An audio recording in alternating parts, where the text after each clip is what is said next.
Okay, so Chase Hughes sat down with Joe Rogan recently and said, basically, that your entire life might be a dream.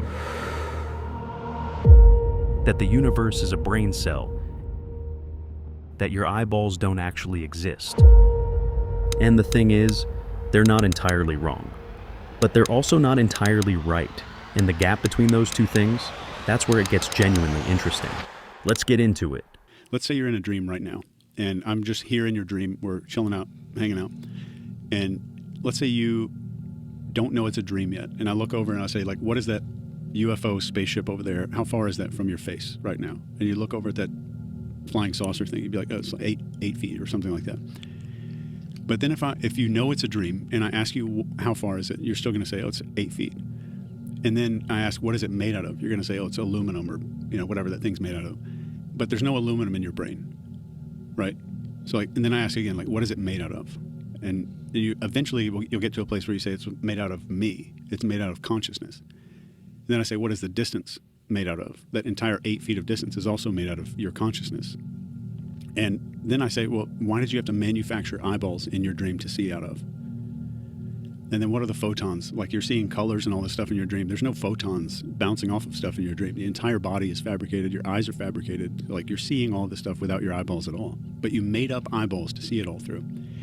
And then the distance, like from you to that flying saucer, you say it's 8 feet. The distance is 0. Like, there's not 8 feet inside of your brain. So kind of walk people in to show that everything that you would do, like not in a dream, like sitting here in the studio to prove that this pitcher of water is real, you could do identical. You could do everything in a dream that you would do in waking reality to prove that something is real. All right, so that's the dream argument. And I want to give it its fair shake before I poke at it, because the instinct here is actually ancient and serious.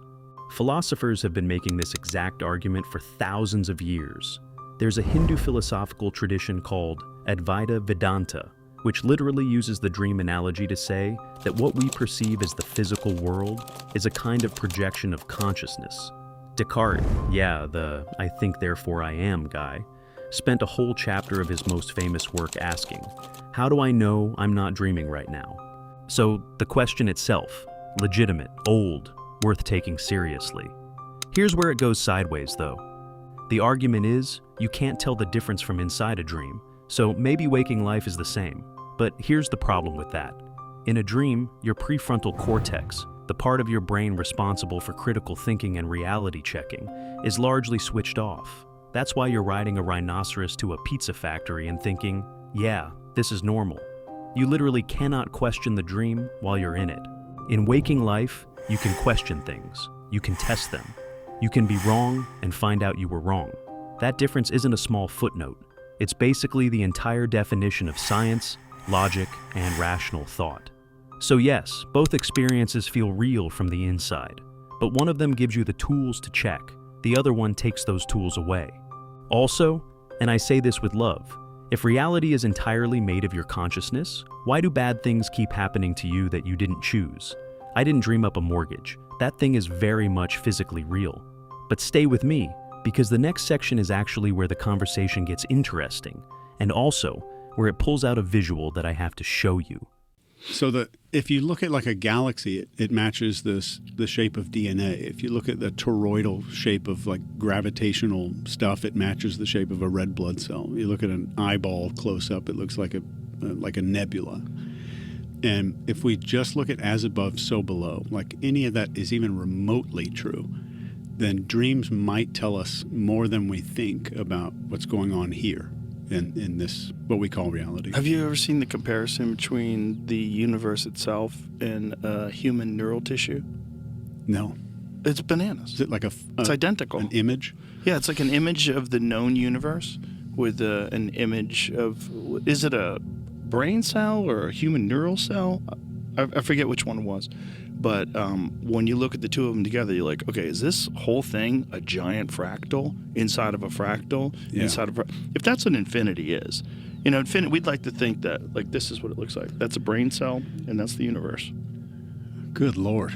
What the fuck? Oh my gosh. It's the same thing. So at least it looks like the same thing, right? The second argument is the similar nature of the micro and the macro. Here's what I have to say. Okay, yeah, That image is real, and it does genuinely look wild. I'm not going to pretend otherwise. But here's a question worth sitting with. Why does it look like that?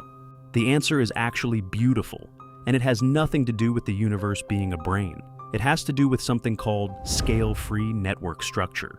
When you have a massive number of nodes, whether those are neurons or galaxies, that need to connect efficiently across a system, they tend to self-organize into similar-looking webs. Same reason a river delta looks like a tree, looks like a lightning bolt, looks like your circulatory system. It's not that the universe is a neuron, it's that efficient networks look alike regardless of scale, which, honestly, is its own kind of mind-blowing. And this is where our brains kind of work against us. We're pattern recognition machines. We evolved to find faces in clouds and predators in shadows because false positives kept us alive. The cost of that survival feature is that we also see meaningful connections between things that just happen to look alike. Psychologists call this apophenia. You're not dumb for experiencing it. It's literally what your brain evolved to do. But it means we need to be a little careful before we leap from these look similar to these are the same thing. Otherwise, we'd have to conclude that cauliflower and the human brain are secretly the same entity. Which, I mean, some days, sure. But I think dismissing this image as just a brain trick misses something. There are two completely different ways to look at what we just saw. The first is the scientific one I just described, convergent physics, nothing spooky about it. But the second one has been around for a lot longer. What if everything looks alike? Because everything came from the same place. This is actually a very old theological argument. Thomas Aquinas called it the argument from design. The idea that order, pattern, and structure in nature point toward an intelligence behind it. A maker who left their fingerprints on the work. And it's not just medieval philosophy.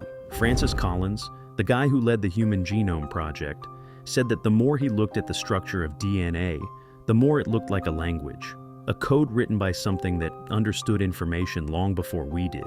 When you see the same elegant pattern echoed from the scale of a brain cell to the scale of the observable universe, and science tells you that's just physics doing what physics does, that's not a satisfying answer for me. The question science can't answer is, why does physics work that way? Why does anything organize itself at all?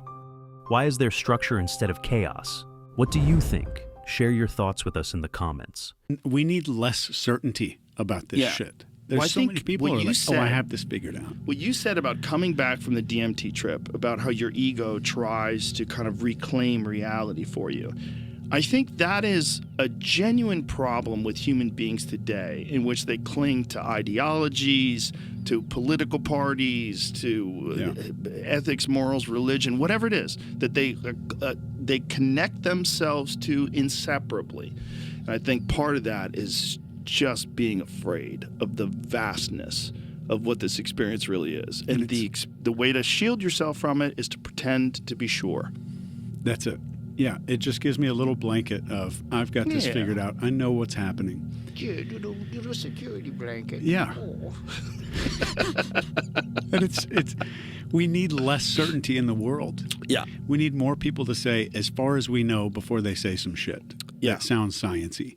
This is the most psychologically accurate thing in the clip, and it's backed up by actual research. There's a branch of psychology called terror management theory. The basic finding is this: humans are the only animals that know they're going to die, and that knowledge is terrifying at a deep biological level. So we build structures to manage that terror. Ideologies, identities, religions, political tribes. We grab onto them not just because we believe in them, but because they make us feel safe.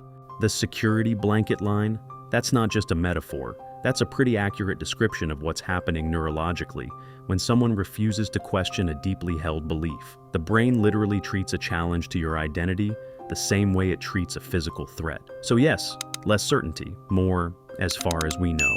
I'm genuinely with them on this. But here's the thing I can't let slide. This conversation is doing the exact thing it's criticizing. Think about it. They're saying, nobody has this figured out. Be more humble. Don't cling to your worldview. And they're saying it with complete confidence on the world's biggest podcast to tens of millions of people. They've replaced one certainty with another.